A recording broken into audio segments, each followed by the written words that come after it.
السلام عليكم ورحمة الله تعالى وبركاته، مرحبا بك. رتيل، السلام عليكم. وعليكم السلام، أهلا وسهلا.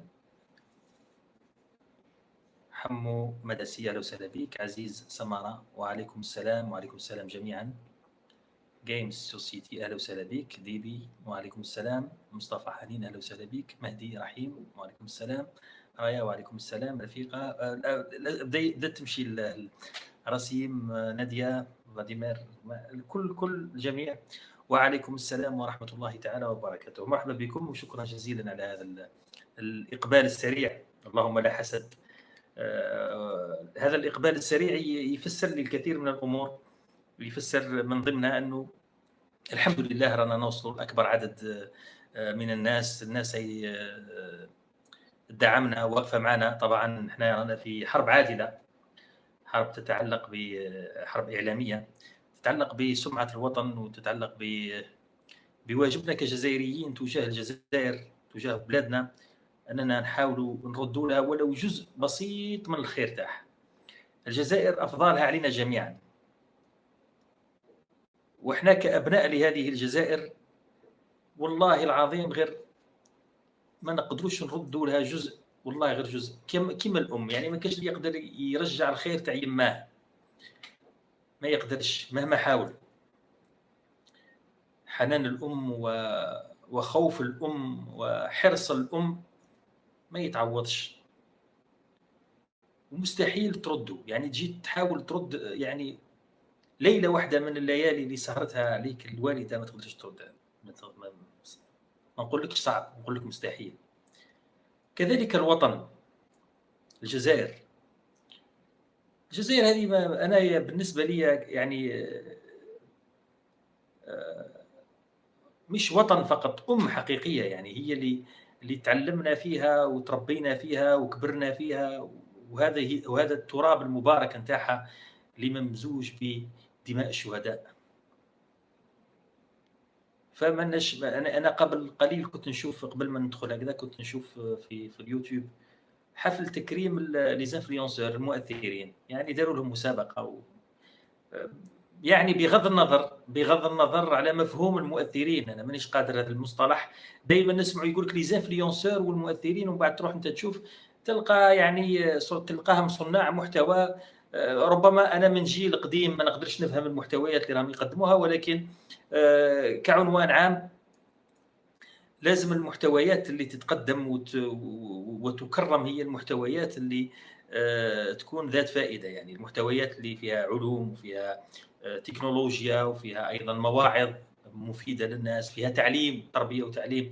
هذه هي من المفروض اللي نكرموهم ونتابعوهم بحرص. أنا ما نعرفش هؤلاء، ولكن لاحظت واحدة أعتقد مصرية كانت حابة، يعني كانوا دعاوها أنها تشارك في هذا الحفل الذي أقيم هنا في الجزائر، لكنها وجدت صعوبة في الدخول إلى الجزائر بسبب الفيزا. فقالت استخدمت جواز السفر الأمريكي، هي عندها أيضا جواز سفر أمريكي. قالت فاستخدمت الجنسية الأمريكية باش ندخل الجزائر، أيضا صعبوها عليها. وقالت ما كنتش نعرف أن الجزائر من ضمن أكثر 5 دول في العالم صعوبة باش تدخلها. حسيت بفخر وحسيت باعتزاز، والله العظيم يعني فرحت نهار عرفت باللي شخصيات كبيرة تطلب الفيزا باش تدخل الجزائر وتستنى تنتظر باش تدخل لهذا البلد، بغض النظر على الأسباب اللي ممكن يتكلموا فيها الناس. يقول لك الجزائر علاش الفيزا نتاعها مزيرة، باسكو هذا رد أيضا على بعض الناس اللي راهم يقولوا باللي السياحة في الجزائر مضروبة ومش متطورة ومش متقدمة. لا، ما كانش نية عندنا احنا أصلا في الجزائر، ما كانش نية أننا نعتمد على السياحة كمصدر للرزق. لأنك إذا دخلت هنا للجزائر، الأجنبي إذا دخل للجزائر هنايا ما راحش يلقى اللي يمسح له صباطه كما في المروك. في المروك يلقى اللي يمسح له الحذاء نتاعو. في الجزائر ما كانش اللي يمسح لك صباطك، وفي الجزائر ما كانش هذاك الخدام اللي يرفد لك الحقائب نتاعك وتذله.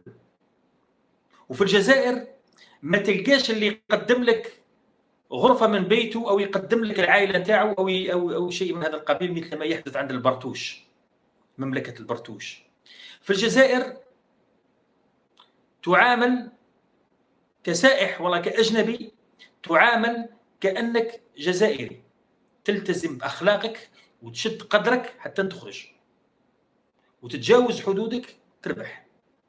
فاحنا ما راناش البلد اللي شعبه سهل وشعبه هين. نعم، الجزائري أهل كرم، الجزائريون أهل كرم وأهل جود. الجزائري نهار اللي يشوف زائر أجنبي يكرمه من طعامه، ياكل يشرب وما ما ننتظروش اصلا منه مقابل. هذه معروفه. انا واحد المره كنت في الطائره مسافر، التقيت ركب معايا رجل اعمال كويتي، فسالته، انا قلت له يعني وش الشيء اللي يعجبك في الجزائر ولاحظته في الجزائر؟ قال لي والله بلد غريب جدا هذا البلد. قال لي انا اول مره ازور الجزائر، لكن قال لي بلد غريب جدا. قلت له يعني وش هي الغرابه؟ قال لي يا اخي ما ياخذوش البقشيش. قال لي انا سافرت تقريبا كل الدول العربيه، قال لي كلهم، قال لي السيرفور هذاك يستنى غير وقتاش تعطي له البقشيش. قال لي في الجزائر يقدم لك الخدمه ويروح، قال مثلا نحط لك الاكل يروح، لما تجي تحاسب على قيمه الاكل فقط، يعني ما يطلبش منك زياده يعني البقشيش هذاك. قال لي ما لقيتش حتى اللي يشيل لي الشنط، يعني تطلب المساعده اهلا وسهلا، لكن انه دير الجزائري حمال حمار يرفد لك، ما نساها، ما كانش. قال لي ففعلا بلد، قال لي رغم الجمال اللي فيه بلد، قال لي جميل جدا والحياة جميلة جدا فيه، ولكن قال لي الأشياء اللي شفتها عندكم ما شفتهاش في بلد آخر رغم الكرم وكذا، ولكن ما لقاش عندنا مظاهر الذل والانكسار اللي يلقاها في الدول اللي تعتمد على السياحة، وأنا نقصد البرتوش، لأنهم المواطن المروكي عندهم يتحول إلى نشاف، ولا يتحول إلى مكنسة يستخدمها السائح الأجنبي كيفما يشاء. لهذا أنا دائما نقول باللي إحنا بلد ما يلزمش نروحوا للسياحة وما نعتمدوش على السياحة. إذا كان نعتمدوا على السياحة فالسياحة الداخلية. أنا مقيم في العاصمة، نحب نروح ندير سياحة في الصحراء الجزائرية، نروح، ولازم الدولة تشجع هذا النوع من السياحة. أو اللي يسكن في الصحراء يحب يزور العاصمة أو يزور جيجل أو يزور بجاية أو يزور وهران أو يزور تلمسان أو يمشي في بلاده، يحب يتجول في بلاده يتجول. لكن الأجنبية، السياحة الأجنبية، أهلا وسهلا بالضيوف طبعا، أنا ما نقولوش للضيوف ما تجوش، أهلا وسهلا بهم، ولكن نقولوا للدولة ما تعتمديش عليهم كمصدر للرزق، لأنه الاعتماد على السياحة الخارجية والسياح الأجانب يؤدي حتما إلى إهدار كرامة السكان تاع البلاد والشعب تاع البلاد اوتوماتيك. والله غير شفناها في الجزائر، روح تجول فيها طولا وعرضا، امشي وين حبيت، والله ما تلقى لي يمسح لك الحذاء. بصح في المروك يتنافسوا شكون يمسح لك صباطك، غير باش تعطي له هذاك 2 درهم ولا ما باليش شحال تعطي له. فلما نقيسوا الكرامه، فالجزائري عنده كرامه وعنده انفه يشهد بها الجميع، يشهد بها كل من زار هذا البلد. راكم شفتوا انتم هذوك المصريين، انا زعفت منهم، غضبت منهم حقيقه، غضبت منهم ومازلت غاضب لما يقول انا جاي نروج للسياحه في الجزائر. يا راجل مهبول انت والله، وش بيك؟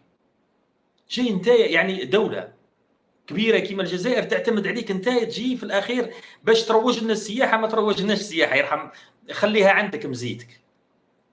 يعني قلتها لكم في فيديوهات سابقه، يعني احنا يعني غير محرز، رياض محرز برك يكفي يدير تغريده يقول زوروا الجزائر العالم كامل يجي، يعني احنا ما راناش حابين هذا الشيء.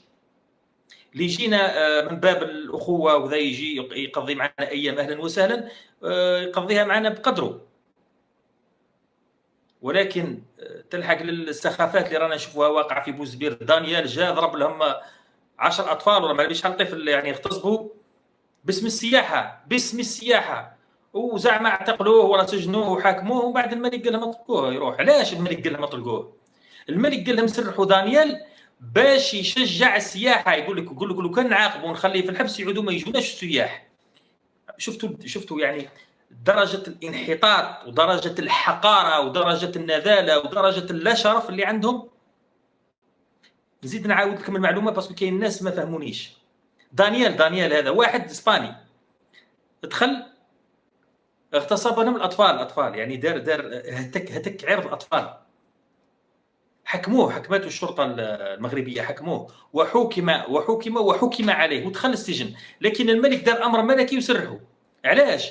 باش السياح يجوا، خاطر لو كان يخلي في الحبس السياح يقول لهم ما نجوش، لانهم يجوا غير على جال داك الشيء. انتم تحسبوهم جايين ماشي جايين عارفينها باللي مبوله يروح يبولوا فيها. ما يجوش، ما راهمش. مثلا السائح مثلا الاجنبي لما يدخل مصر، لما يروح يزور مصر، يروح يشوف الاهرامات، يروح يشوف فرعون، يشوف الجثه نتاع فرعون كيفاش حفظها رب العالمين، يروح وروا الجثه تاع فرعون، وروها الميم 6، والله وروها الميم 6 والمؤذن، وروا لهم الجثه تاع فرعون.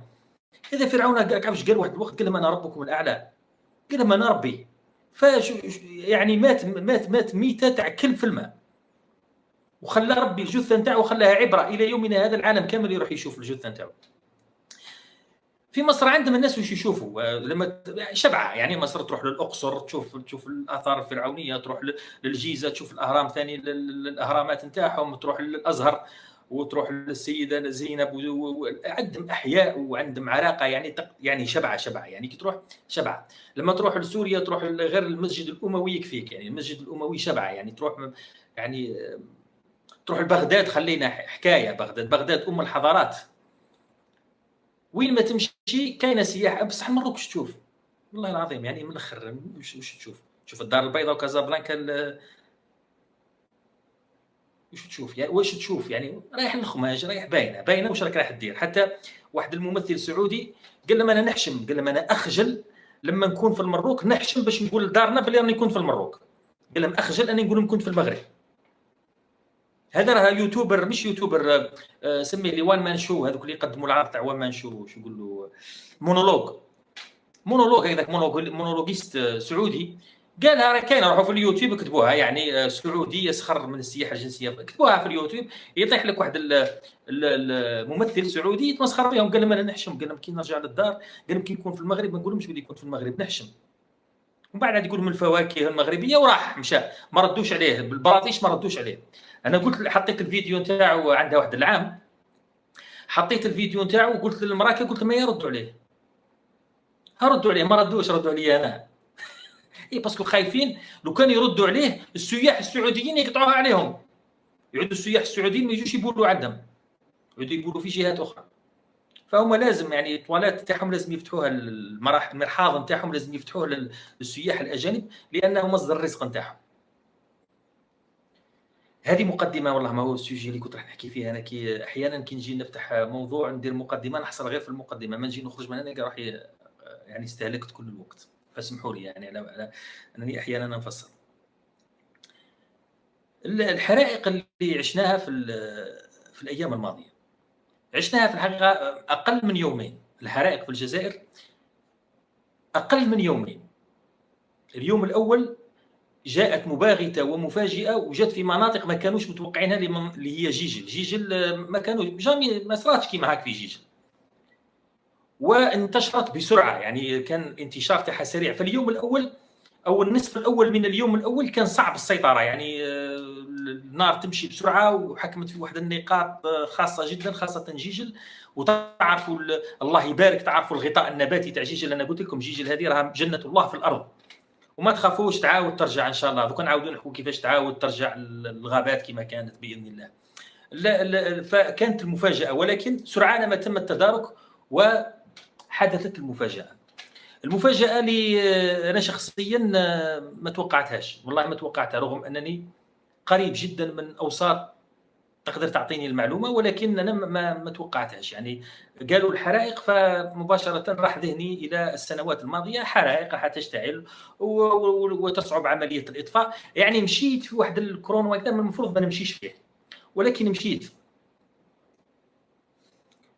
واكتفينا بالمواساه والتعازي الناس اللي ماتوا. البارح ياك تذكروا حكيت معكم، قلت لكم باللي وزاره الداخليه دارت بيان، في البيان تاعها قالت بانه تم السيطره على الحرائق بنسبه 80%. كانوا فيها في الصباح، يعني البارح الصباح كانوا سيطروا عليها ب 80%. بعد البيان بساعتين ثلاثه كانوا قضاوا تماما على الحرائق. وذكروا في البيان تاعهم قالوا باللي استخدمنا طائرات اطفاء الحريق.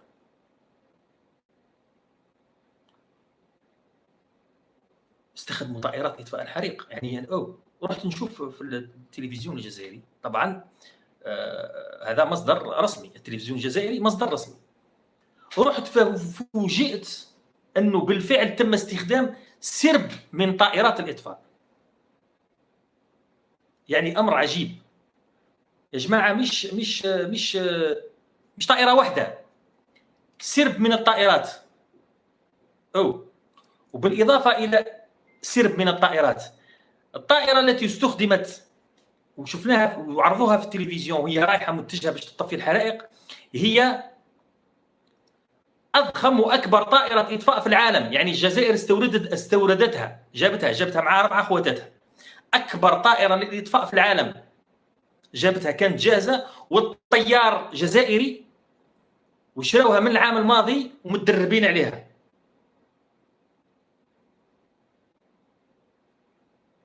متطوره اكثر من الكنادير اللي متطوره اكثر منها، صح. يعني لما تشوف الفيديو نتاعها تشوف كيفاش تمسح الحرائق، قضات يعني تفوت طفي الحريق، ما فيهاش نقاش. والسعه السعه نتاعها كبيره جدا، يعني 12000 لتر، اعتقد 12000 لتر. والطائرات الصغيره هذيك فيها 3000 لتر اعتقد، او 4000 لتر. طائرات يرفدوا من البحر في جيجل ويروحوا يفوتوا على الجبل ويطفوا. صعقت، على بالكم باللي تلمو اللي تفاجئت، صعقت. علاش تفاجأت لانه لقيت انايا ابواق جزائريين يقولوا باللي اين هي الطائرات. انايا كي نشوف، كي ندخل مثلا فيسبوك نلقى عشرات المنشورات يقولوا اين هي الطائرات، ندوخ. ومن بعد ندخل التيك توك نلقى اين هي الطائرات، يتبون ما هي وعودك. يعني دخت. انا قعدت مغيب، قعدت غائب عن الواقع بسبب هذه المنشورات السوداويه والمتشائمه واللي صورت لنا على انه الحرائق راها مازالت تنتشر والطائرات ما كانش وكذا. كنت متصور كيما هكذا، فوجئت انه فعلا الحرائق تم القضاء عليها، وانه تم استخدام سرب من الطائرات اللي اقتنتها الجزائر من السنه الماضيه ودربت عليها طيارين جزائريين. يعني حتى الطيارين اللي كانوا يستخدموا فيها طيارين جزائريين. الا لعنه الله على ابواق البرتوش.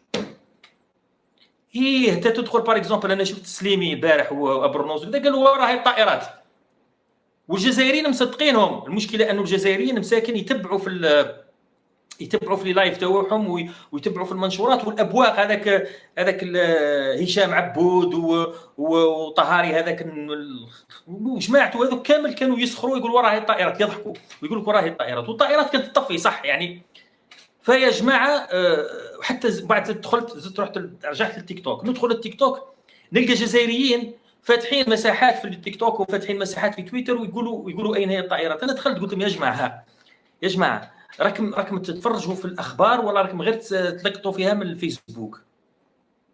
قالوا لي ما شفناش الاخبار. مالك؟ قلت لهم روحوا شوفوا نشره الاخبار الرسميه والقنوات الجزائريه والوكالات الانباء الجزائريه. يا جماعه الجزائر جابت سرب من الطائرات منذ السنه الماضيه واطفئت الحرائق في ساعاتها الاولى. الان انا نحكي معكم الان كندا ما زالت للان الحرائق مشتعله فيها للان. المروك بوسبير راه في اليوم الخامس من الحرائق، راه مغطين على المصيبه اللي عندهم ومركزين على الجزائر. بوسبير راه عندهم الحرائق الان. النخيل شعلت فيه النار. روحوا شوفوا، ما انا ما نزيد ما نقص ما والو. روحوا تفرجوا وشوفوا. راهم في اليوم الخامس من الحرائق ما قدروش يسيطروا عليها. راهم في اليوم الخامس بصح قاعدوا شوفوا الذباب الالكتروني كيفاش هم متحكمين في الحرب الالكترونيه، متحكمين فيها بشكل جيد. غطاوا على المصيبه تاعهم وقعدوا مركزين على الجزائر. والحريق اللي دام ساعات في الجزائر قعدوا مركزين عليه وما حبوش يوروا منظر الطائرات باللي كانت الطائرات تطفي وكذا. ما حبوش يغطوا، قعدوا مركزين غير الحرائق. والناس يندبوا والناس يعيطوا يقول لهم شوفوا واش صار في الجزائر، والجزائر ما تحكمتش. والملك الخراين تاعهم قال لهم نبعث طائرات للجزائر. والله ما عنده طائرات، ياك حلفت لكم قلت لكم والله ما عندهم. راه عندهم في اليوم الخامس والله ما عرفوا كيفاش يطفوها. والله ما عرفوا والله غير راهم حاصلين. راه في اليوم الخامس عندهم الحرائق وراهم مخبيينها في لي ريزو سوسيو، ما يحبوش يبينوها في وسائل الاعلام، ما يحبوش يبينوها.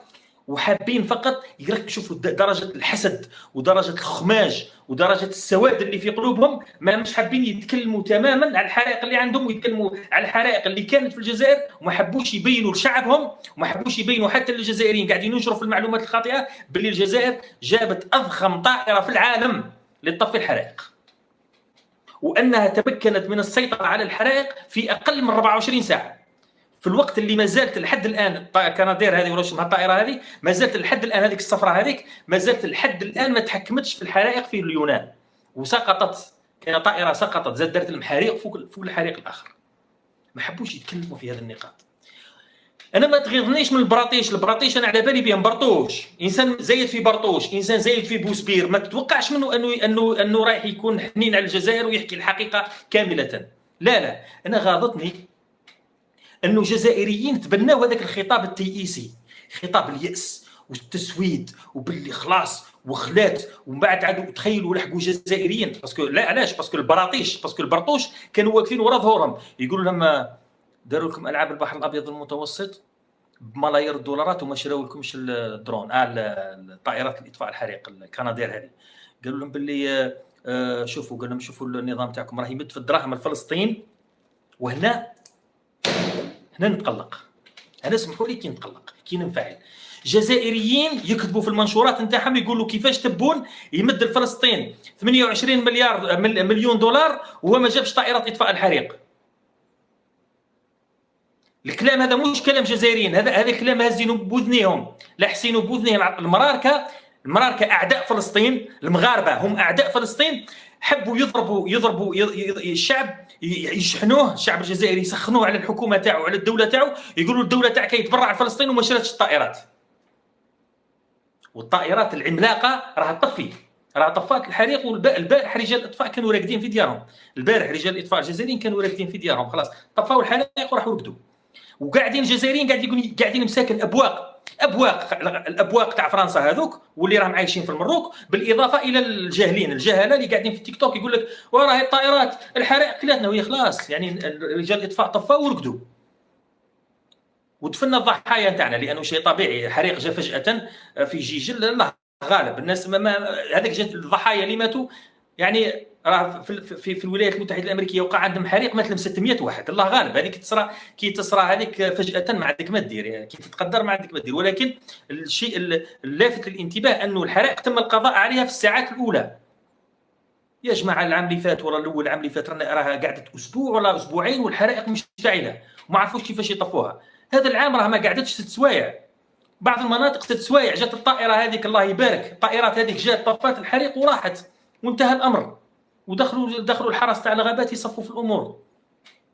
وقاعدين راهم الى يومنا هذا ذوك الان روحوا ادخلوا للتيك توك وشوفوا هذوك المساحات هذوك تاع النقاش، تلقاو جزائريين يقول لك لماذا لم يشتري تبون طائرات ودعم فلسطين. يا جماعه يا اخي، وصيتكم من النهار الاول، قلت لكم شوفوا مصدر المعلومات نتاعكم لازم يكون وكالات الانباء والقنوات الرسميه، ما يكونش الفيسبوك، لانه الفيسبوك وتويتر واليوتيوب ومواقع التواصل الاجتماعي راه مسيطرين عليها البراطيش. يا مملكه البرطوش راه مسيطره على الانترنت. هذه هي الاتفاقيه نتاعهم على الكيان الصهيوني، غير جاوا اتفقوا على هذه الحرب الاعلاميه. هم على بالهم باللي الجزائريين ما يتفرجوش التلفزيون. ما كانش شكون يشوف فيكم النشرة الثامنه، شكون اللي يشوفها؟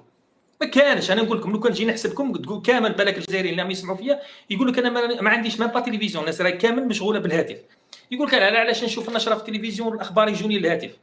راني معاك يا خويا العزيز، ما فيها والو، راني معاك. التكنولوجيا مليحه ما قلناش، بصح غير شوف التلفزيون كي تعود قضيه تتعلق ببلادك، وخاصه في مسائل كيما هذه غير روح شوف، ما تدخلش روحك، لانه الساحه هذه نتاع التواصل الاجتماعي راه مسيطرين عليها البرطوش. راك فاهمني؟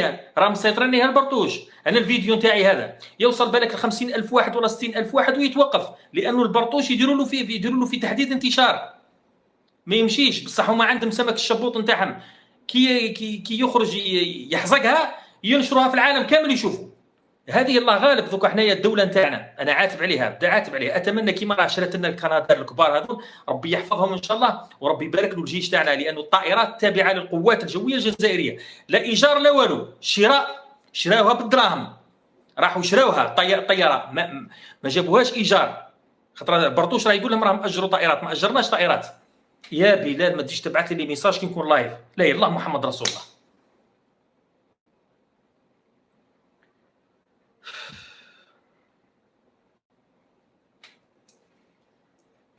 قلت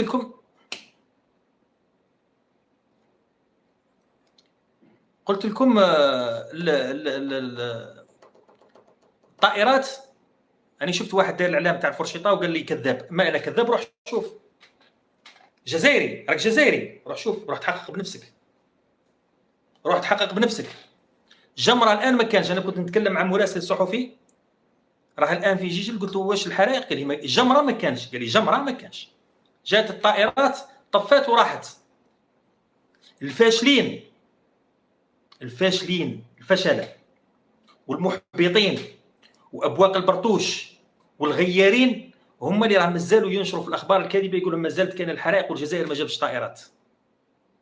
انا نقول لكم منه وجاي، اهم حاجه ديروها كي تسمعوا اخبار كيما هذه، ما راح تخسر والو. عندك زوج حوايج ولا ثلاثه تقدر ديرهم باش تتاكد من الخبر. يقول لك القرآن الكريم يا أيها الذين آمنوا إن جاءكم فاسق بنبأ فتبينوا تصيبوا قوما بجهالة فتصبحوا على ما فعلتم نادمين. معناتها لازم تبين. كي يجيك النبأ، أنا نقول لك في نبأ اعتبرني فاسق، روح معليش وتبين. ارفد تليفونك وعيط البجاية، ارفد التليفون وعيط الناس بجاية. يا جماعة جات طائرات الكنادير صح طفات الحرائق، يقول لك إيه ولا لا. إذا قال لك لا لا أنا كذاب هكذا. وبعد ما تتاكد من شهاده السيد صديقك كذلك يبعث له، روح افتح التلفزيون وتفرج نشره الاخبار وراح تشوف الطائره كيفاش كتطفي، كيفاش كانت تخدم كذا. والخبراء والعسكريين اللي كانوا يسيروا فيها يتكلموا، داروا معاهم حتى لقاء في القناه الجزائريه الرسميه، في التلفزيون الجزائري الرسمي. روح شوف، راهم تيليشارجينها في اليوتيوب. راه كاين موقع، كاين في اليوتيوب، كاين قناه التلفزيون الجزائري الرسمي تاعنا تاع الجزائر، التلفزيون العمومي راه يحط في الفيديوهات. روح شوف ثم، روح تفرج، شوف، روح تحقق. بعد ما تتحقق راك شفتها، سمعت من شاهد عيان، وراك شفتها في التلفزيون، وروح ادخل للمواقع الرسميه واقرا البيانات، واقرا راهم راحوا داروا ديزانترفيو مع المواطنين، تكلموا معاهم، يطمئن قلبك. بصح تسمع البرطوش راه يشعل في النار. كيما دوكا واحد البراطيش راهم قاعدين واش راهم يديروا؟ راهم قاعدين يقولوا كذاب، راهم يقولوا لي كذاب باش يحاولوا قدر الامكان انه يصرف النظر تاعي انا نقعد نسب فيهم، ما نقعدش نحكي في هذه المعلومه، وانتم يشوشوكم. ما يشوشوك ما والو. روح تاكد بنفسك. الجزائر اقتنت 4 طائرات كبيره لاطفاء الحرائق وتم استخدامها بكفاءه عاليه، طفات الحرائق. الصوره هي موجوده، صوره وصوت. وروح تحقق ايضا من شهادات المواطنين اللي موجودين في جيجل وبجايه والبويره. ما تسمع من حتى كلب. بصح كاينه حاجه مازالت مقصره فيها الدوله الجزائريه، انا مبلغها من خلال هذا اللايف. البرطوش، سمك البرطوش وولاد بوزبير راهم دايرين اتفاقيه مع الكيان الصهيوني في الحروب الالكترونيه. المطلوب من الدوله الجزائريه انها تهتم بهذا الموضوع، لانه بوزبير راهم دايرين 300 موقع ولا 400 موقع. الهدف والغايه نتاعو هو تشويه صوره الجزائر واحباط معنويات الجزائريين ونشر الاخبار الكاذبه. راكم عارفين باللي سليمي وابرنوس والفيزازي هذول اللي نعرفهم انا، يعني انا نعرفهم، هما اكثر من 300 شخصيه، اكثر من 300 شخصيه عاطينهم مواقع وموفرين لهم الامكانيات الماليه والماديه والمعنويه، موفرينها لهم باش يحاربوا الجزائر. على بالك باللي هذو كامل راهم منتشرين، راهم موجودين دوكا في هذه اللحظه. روحوا ادخلوا التيك توك تلقاهم فاتحين لايف ويكذبوا، فاتحين لايف ويكذبوا على المغاربه والجزائريين، ويكذبوا وينشروا في الاكاذيب تاعهم عبر الذباب الالكتروني على نطاق واسع. انايا ندخل للتيك توك ما نقعدش فيه 10 دقائق، 10 دقائق يسينيالوني نجي هابط، لانهم عندهم الوسيله، متمكنين من هذا الموضوع. الجزائر واش راه معطلها باش تتمكن من هذا الموضوع؟ عندنا حلفائنا الصينيين وحلفائنا الروس متمكنين في الحروب الالكترونيه، نستعين بهم. احنا المشكله تاعنا انه النظام تاعنا مازال ينظر للحرب الالكترونيه باستعلاء، يعني ماهيش مهمه، كانها ماهيش مهمه. لا مهمه جدا في الوعي. هاي قريب دارت ديقه. على بالكم انه البارح تلمو الناس اللي ما على بالهمش باللي كاين طائرات اطفاء وطفات الحريق، تلمو اللي ما على بالهمش خرجوا مساكن ضحاو داروا دي لايف وقعدوا يسبوا في الدوله، والله الطائرات تحرقنا انتم وعلاش تعاونوا في فلسطين، ورفدوا الكلام تاع البرطوش وعاودوه. ومن بعد كي انتشرت الحقيقه بداو يتراجعوا، بداو يمحوا لي فيديو نتاعهم، بداو يمحوا الفيديوهات وبداو يمحوا المنشورات. بصح هذيك اللحظه كانوا قادرين يزيدوا يشعلوها، كانوا قادرين يزيدوا يهيجوا الجزائريين وممكن يديروا ديغا، كانوا قادرين. لازم حنايا نكونوا في مستوى الحرب الالكترونيه هذه، الحرب الاعلاميه هذه لازم نكونوا في مستواها. ما نعطيكش دليل اخماد الحرائق يا حيوان يا حمار، انت مروكي ما يهمكش الامر.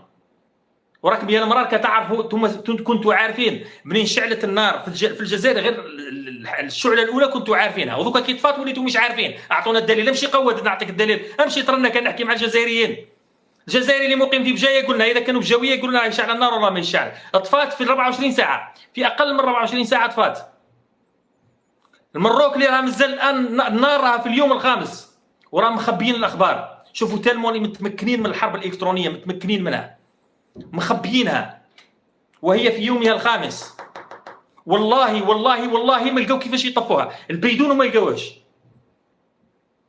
هذا يمين اتحمله امام الله. والله الحرائق راها في اليوم الخامس في المروك، والله ومن بعد نحط لكم الصور، والله ما قدروا يتحكموا فيها، والله ما قدروا يطفوها، بيدون تاعنا ما لقاوهاش. ولكنهم شاطرين في الحمله الاعلاميه انهم يغيبوا المراركه، يغمضوا لهم عينيهم باش ما يشوفوش الاخر اللي عندهم، ويقعدوا مركزين مع الجزائر ويهبطوا معنويات الجزائريين اللي اثبتوا كفاءه عاليه جدا في القضاء على الحرائق في اقل وقت ممكن.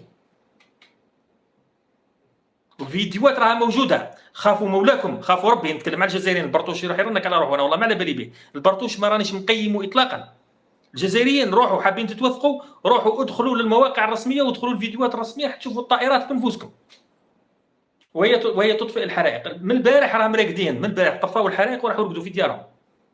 بقات حاجه نزيد ننبه لها، انه النيابه العامه شرعت وفتحت التحقيق في اسباب هذه الحرائق، لانه كاين شبهات انه جزء كبير من هذه الحرائق كان مفتعل، خاصه بعضها اشتعل في الليل.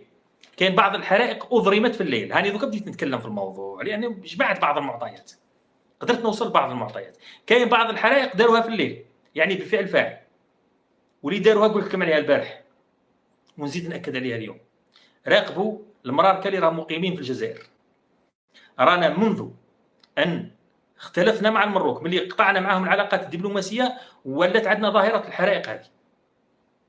ولو عندنا ظاهرتين، ظاهره دخول المراركه للجزائر بشكل كبير. والله قبيله كنت نحكي مع واحد صديق التقيت به في هنا في العاصمه، كنت قاعد نشرب قهوه، جا قاعد معايا قاعد يحكي، قال لي انا غير كيما جيت من فرنسا، قال لي روماركيت حاجه، قال لي في المطار الدولي، في مطار هواري بومدينه الدولي، قال لي كي هبطت، قال لي روماركيت باللي بزاف المراركه هبطوا، قال لي بزاف مراركه جاو معايا باسبورات مروكيه. علاش راهم يجوا؟ علاش؟ وديجا يا جماعه والله العظيم هو موضوع مقلق. راني عاود المره الثانيه ونقول لكم راه منذ ان قطعت العلاقات عادوا يدخلوا للجزائر بشكل كبير، وظاهره احراق الغابات في الصيف ولات يعني خلينا من الكوتي تاع انها اشتعلت بالشمس بدرجه الحراره، هذا على بالنا به. ولكن كاين حالات كيما البارح في الليل كاين غابه شعلوها في الليل. في النهار نفهمها بصح في الليل كيفاش؟ فمليح التحقيقات القضائيه. اذا برأت امرأة ابرياء، اذا ما برأتهمش خرجوا لنا الزبل، ماناش محتاجينهم يا صاحبي، ما راناش محتاجينهم، والله ما محتاجينهم، ما يجوناش يا سيدي، والله والله ما رانا مستحملينهم، ضيوف ثقال على قلوبنا، ماناش قابلينهم.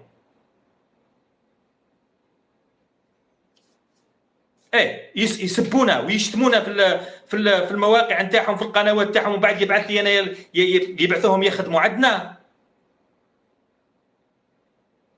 انا الان اتكلم الى السلطه الجزائريه، والله العظيم نتكلم على السلطه درك، فهمونا درك. هذا الناس راهم يسبوا فينا في مواقع التواصل الاجتماعي، في وسائل الاعلام، ليل نهار يسبوا في الجزائر ويعايروا في الجزائر ويشكوا حتى في قدرات الجزائر. الجزائر طفي في النار وما يقول لا مازالت شاعله، ومن بعد تستقبل المواطنين تاعهم في البلاد هنا، تعطي لهم العمل، تخليهم يخدموا ويجوا يزاحموا الجزائريين في خبزتهم.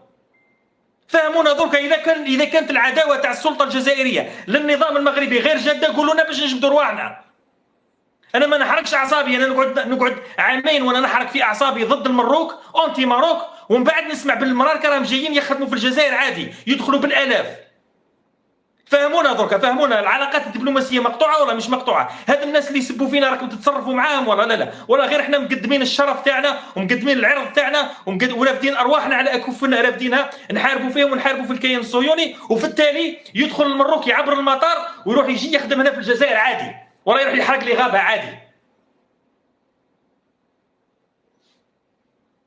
لازم نفهموا هذه المعادله، لازم يفهمونا فيها، نفهموها، وغير يقولوا عليا راسيست ويقولوا عليا عنصري، ولكن لازم نفهموها. سبحان الله، حنايا نحرقوا في اعصابنا عامين، وانا نحرق في اعصابي عامين، وانا ما خلوا لي عرض، ما خلوا لي شرف، تمرمدت في المعركه هذه، ودائما واقف في الصف الاول تاعها، نتلقى رسائل التهديد، المعاير، الدنيا وليت ربما اكثر شخصيه في العالم تعرضت لهذا التشويه على جال بلادي، وندافع على كرامه بلادي وتراث بلادي، وندافع على الشهداء على البلاد هذه، وندافع، ومن بعد في الاخير يجوا داخلين المرار كامل المطار يزعبلوا. يفهمونا درك، خايفين منهم، شادين علينا حسيفه، ساحرينكم، ما يدخلوش، ماناش قابلينهم، ماناش قابلين المراركه في الجزائر، يخرجوا يبعدونا. عاودوا لهم تاع 75، عاودوها لهم، ما نقبلوهمش، والله ما رانا قابلينهم، عاودوها لهم. او سبحان الله، والله غير قال لي اليوم داخلين من المطار، قال لي داخلين يزعبلوا، رافدين لي ساكودو، قال رانا جايين نخدموا.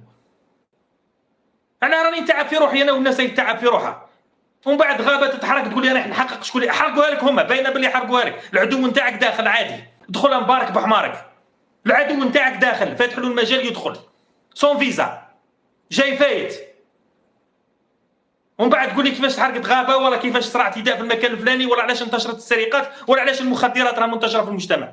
علاش حنايا في 2001 قبل 2021 كانت المخدرات تتباع في المدارس، ما كناش نعرفوا هذه الظاهره، ملي دخلوا البراطيش هذو دخلوا الجزائر عدنا نسمعوا بالتجاره تاع الحبوب المهلوسه، ما كانتش موجوده هذه التجاره في الجزائر، وما كانتش مزدهره، ما كناش نعرفوها. ومن بعد تستغرب، ما تستغربش، مش من حقك انك تستغرب، انت فاتح للعدو يدخل. تقول لي المخدرات، انتشرت المخدرات في الجزائر، وانت جايب صناع المخدرات، الارباب تاع المخدرات في العالم هما المراركه، مدخلهم، يجي داخل من المطار، يجي داخل من تونس، يجي داخل من الصحراء، يجي داخل بارتو، يجوا داخلين، يجوا لابدين لي ساكودو تاعهم، انا جاي نخدم عندك، ما تخدمش عندي، ما نحتاجكش. او احنا نحرقوا في اعصابنا، الواحد تقريبا كل ليله هو ينهج كيما هكذا، كل ليله يهدر، ومن بعد يجي مروكي نورمال، يجي داخل عادي، ما يدخلش راه عدو، طابور خامس، ماناش ماملينهم. من وين بدات لنا هذا الانتشار تاع المخدرات في الجزائر؟ من 2021، والله غير ملي قطعنا معاهم العلاقات ولينا نسمعوا على حكايه هذه الشبكات الاتجار بالمخدرات واستغلال القصر في هذا الامر، وبدينا نسمعوا بالحرائق تاع الغابات، وما كناش نسمعوها، ما كناش نعرفوها، نعلو بليس، كناش نعرفوها، والله ما كنا نعرفوها. اذا كانت كلامي راه غلط قولوا لي راك غلط، نتكلم على الجزائريين، اذا كان كلامي راه غلط راني غلط. او والله ما حملتها، كان قاعد معايا قال لي جايين داخلين بلي ساكودو نتاعهم ورافدين لي باسبور، علاش جايني جاي نخدم، لا فيزا لا والو، جي فايت نورمال، وحده مؤثره ما مانيش عارف انا مصريه ولا اردنيه ولا مانيش عارف، جابت لك باسبور امريكي، قالت لي ندخل، قول لها ما تدخليش، المروكي يدخلوا، الامريكانيه ما تدخلش، مهبول انت والله. سبحان الله، سقمونا الامور، ماناش قابلين هذا الامر، والله ما رانا قابلين، وانا انفعلت،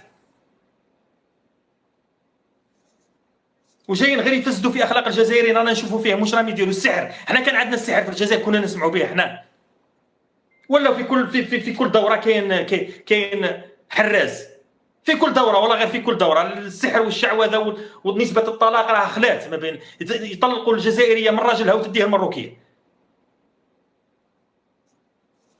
والله غير دخلوا السحر للجزائر، والله ثاني، والله العظيم حالات اني كنت نحكي معاهم قبيل، مدخلين السحر، مدخلين الحرائق، مدخلين السرقه، كاع دعاوي الشر كاع جابوها، وحنا قاعدين نهضر. على واش راني قاعد نهضر؟ راني قاعد نعادي فيهم، على واش؟ ياك راهم يسبوا لك في الشهداء نتاعك، راهم يسبوا في الرئيس تبون، راهم يسبوا في شنقريحه، راهم يسبوا في الجيش، ومن بعد تفتح لهم يدخلوا، افرض على عازرينهم الفيزا، افرض على قسامهم نحلوا في الفيزا، والله ممنوع الدخول بالفيزا، وما تدخلش، ما كانش، ما نعطوكش فيزا، ما تدخلش.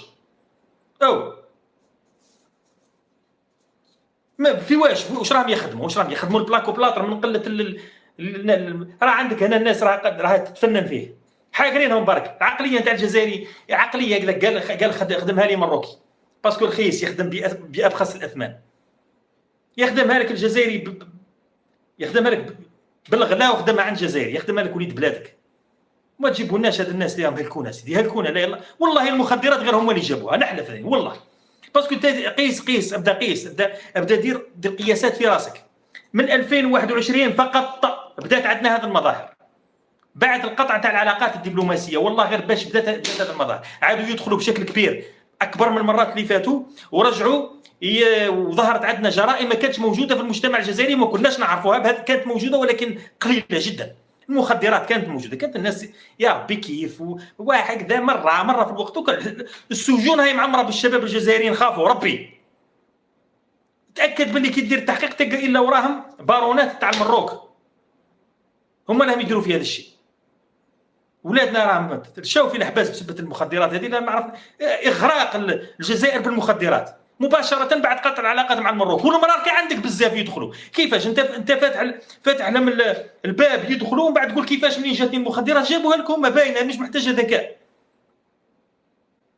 الغابات كتمت الشمس تاع سيدي ربي من بكري، والسخانه تاع سيدي ربي من بكري. ما تحرقوش الغابات تاعنا، ما كناش نسمعوا الغابات تاعنا يتحرقوا. دوكا ولينا ملي قطعنا العلاقات مع المروك الى يومنا هذا كل صيف نفوتوه في حرائق غابات. ومازال ما فقتش. لا اطردوهم علينا، اطردوهم. اللي عنده فقط سبب تاع لاجئ سياسي، اللي عندهم لجوء سياسي ولا اللي باينين، هذوك الله يسهل عليهم، هذوك راه نظام اخر، ما هذيك قضيه اخرى. بصح الناس هذه اللي داخله دخولها مبارك بحمارك، يروح يلبس الصنداله تاعو، يهز الساكود نتاعو، راني رايح للجزائر، رايح لزريبه انت والله، وتفتح له يدخل ويقول لك انا جاي نخدم. قال لي سقسيتهم قال لي قلت لهم جايين نديروا في الجزائر؟ قالوا انا جايين نخدموا. والجزائريين واش راهم يديروا؟ اذا هذوك جايين داخلين يخدموا الشباب تاعنا واش راهم يديروا؟ والادهى والامر انه يقول لك لا دايرينها ترانزيت باش يحرقوا لاوروبا. هذه راه جريمه اكبر من المخدرات. هذه راه المتاجره بالبشر. هنعلو بليس لا اله الا الله محمد رسول الله. ما تخلوناش ننفعلوا بهذه الطريقه. لازم دوك الان يرتفع الصوت، لازم نفهموا دوك واش يصرى في هذه البلاد. وهما اللي هم ينشروا في الاشاعات وينشروا في الكذب وينشروا في التحريض على النظام الجزائري. كي يقولوا النظام الجزائري مش تبون، انا ما نقصدش تبون انا قلت لك مليار مره، عنده وسائل الدفاع على نفسه، ماهوش محتاجني لا انا لا غيري. راهم داخلين يخلطوا في الجزائريين، حابين يتخلطوا فيما بيناتهم. ماذا بهم يرجع السيناريو تاع التسعينات بعيد الشر، واذا رجع السيناريو تاع التسعينات والله غير يجوا داخلين بجيوشهم الى الجزائر. والله ما يرحموك، والله ما يرحموك. والطابور الخامس اللي هنا والله غير كامل بعد يرفدوا السلاح. الطابور الخامس اللي هنا تاع المروك والله غير كامل يرفدوا السلاح ضد الجزائريين. ماهوش لعب دراري هذا، رانا في حرب معاهم، رانا في حرب. واذا كانت كاينه رؤيه اخرى فهمونا، ما تلوحوناش على روسنا، ما تخلونيش انا نقول كلام كيما هذا تلوحني على راسي. اذا كاينه رؤيه اخرى لازم نفهم، وانا واحد من الناس لازم نفهم. انا راه الصوت نتاعي يصل الى الجزائريين والمراكه. الفيديو هذا على بالي دوكا يبارطاجوه يروح يروح لبعيد ويقول لك شوفوا مصطفى العنصري. معليش انا راني عنصري، ترنكوا على رواحكم. انا نضرب على بلادي والله ما على بالي بجدك الحلوف كاع منين جيت انت، بيك بالمروك نتاعك، بالملك نتاعك، بالشكوبي نتاعك، والله ما على بالي بيكم. عندي نتوما ما تسواوش زبله. مروك بما رحبت ما يسواوش عندي. انا عندي الجزائر هي الاساس الان. فهمني اخويا، فهمني، قريني، قولي واش كاين هذوك نجيبوا فيهم ندخلوا فيهم؟ واش كاين؟ غير الخير. واش كاين؟ الامن تاعنا الخاص الان راه مهدد.